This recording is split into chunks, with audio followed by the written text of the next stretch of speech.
Prophecy and You. O Egypt, Egypt, of your religion nothing will remain but an empty tale, which your own children in time to come will not believe. Nothing will be left but graven words, and only the stones will tell of your piety. And in that day men will be weary of life, and they will cease to think the universe worthy of reverent wonder and of worship. And so religion, the greatest of all blessings, for there is nothing, nor has been, nor ever shall be, that can be deemed a greater boon, will be threatened with destruction. Men will think it a burden, and will come to scorn it. They will no longer love this world around us, this incomparable work of God, this glorious structure which He has built, this sum of good made up of things of many diverse forms, this instrument whereby the will of God operates in that which He has made, ungrudgingly favoring man's welfare, this combination and accumulation of all the manifold things that can call forth the veneration, praise, and love of the beholder. Darkness will be preferred to light, and death will be thought more profitable than life.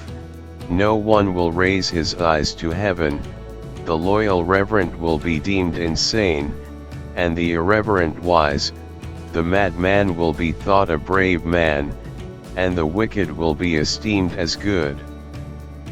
As to the soul, and the belief that it is immortal by nature, or may hope to attain to immortality, as I have taught you, all this they will mock at, and will even persuade themselves that it is false. No word of reverence or piety, no utterance worthy of heaven and of the gods of heaven, will be heard or believed. And so the gods will depart from mankind, a grievous thing, and only evil angels will remain, who will mingle with men, and drive the poor wretches by main force into all manner of reckless crime, into wars, and robberies, and frauds, and all things hostile to the nature of the soul. Then will the earth no longer stand unshaken, and the sea will bear no ships, heaven will not support the stars in their orbits, nor will the stars pursue their constant course in heaven.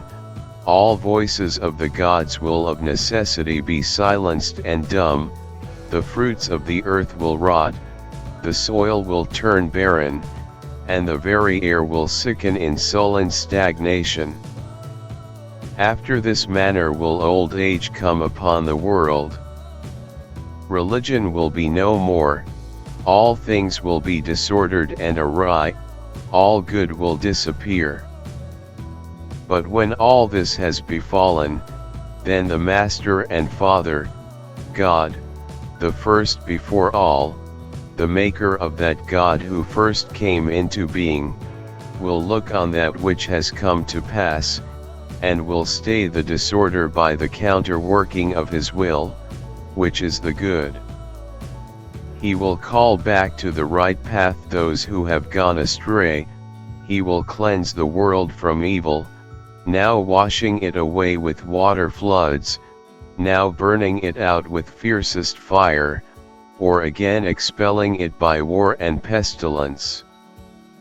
And thus He will bring back His world to its former aspect, so that the cosmos will once more be deemed worthy of worship and wondering reverence, and God, the Maker and Restorer of the mighty fabric, will be adored by the men of that day with unceasing hymns of praise and blessing.